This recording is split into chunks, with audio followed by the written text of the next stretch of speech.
kasih ya rekan-rekan pers sudah hadir hari ini untuk mengikuti jalannya persidangan. Kebetulan hari ini panggilan sidang dari PT UN Medan. Kami ada mengajukan upaya hukum luar biasa, namanya PK, peninjauan kembali. Jadi kemarin sudah dijadwal itu tanggal 20, karena ulang tahun Mahkamah Agung ada perubahan jadwal sehingga ditunda kepada hari ini tanggal 3 September. Agendanya adalah sumpah saksi novum. Jadi ada dalam PK ini syarat untuk mengajukan PK itu kan adanya kekhilafan hakim, kemudian ada novum atau bukti baru. Nah, ada bukti baru yang kita ajukan di sumpah hari ini sebagai saksi sumpah ini adalah namanya Novel Hasibuan. Nah, kebetulan ada anak magang kita di kantor, beliau itu selalu menemani kita. Kalau advokat kan walaupun istilahnya langsung berkomunikasi dengan klien kami kan, dengan pemohon, itu nggak boleh jadi saksi.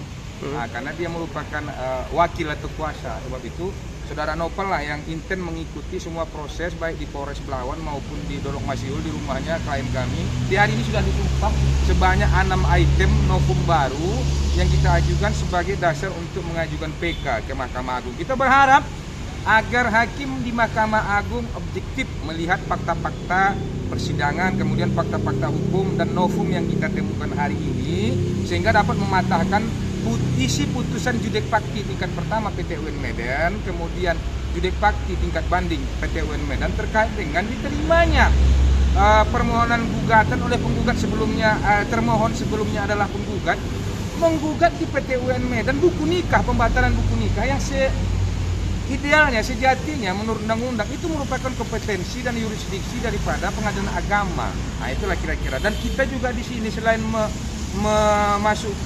memajukan novum bukti baru, juga memasukkan legal opini pendapat para ahli. Pertama ahli hukum acara, kemudian kedua ahli hukum administrasi negara. Ahli hukum acara itu untuk mematahkan bahwa pada judek fakti tingkat pertama putusan itu, penggugat dalam hal ini termohon sekarang itu mengajukan satu orang saksi, melanggar azas unus testis. Satu saksi bukan saksi, karena syarat formil dalam hukum acara wajib 2. Itu.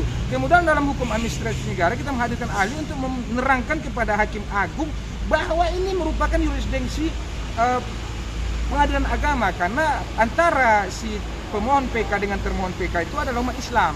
Jadi kalau bicara tentang pernikahan, pembatalan buku nikah, pembatalan nikah, itu wilayah hukumnya, yurisdiksinya itu ada di pengadilan agama. Dia berita acara pemeriksaan. Kebetulan klien kami belum dia menerima gugatan dulu pada judek fakti tingkat PT UN Medan ini, ada melaporkan si suaminya terkait dengan pasal pelanggaran tindak pidana kawin halangan 279 KUHP, karena dia menikah dengan istri muda tanpa izin dari klien kami. Kemudian BAP kedua demikian juga. Jadi ada BAP 1, BAP lanjutan. Yang ketiga, ada novum yang ketiga itu adalah tentang foto manual catatan buku pernikahan. Jadi dapat sama kita itu tercatat itu manual. Jadi nggak ada di situ istilahnya kamuflase atau palsu, bodong segala macam. Tercatat di buku besar KUA Dolok Masiul. Nggak perlu dibatalkan bukunya dan dan tidak ada dan ini jelas kekeliruan hakim PT UN Medan judek fakti tingkat pertama. Setiap memori kami terima kan dari pengadilan, karena pun dari makanya saya tidak bisa terima dari mereka.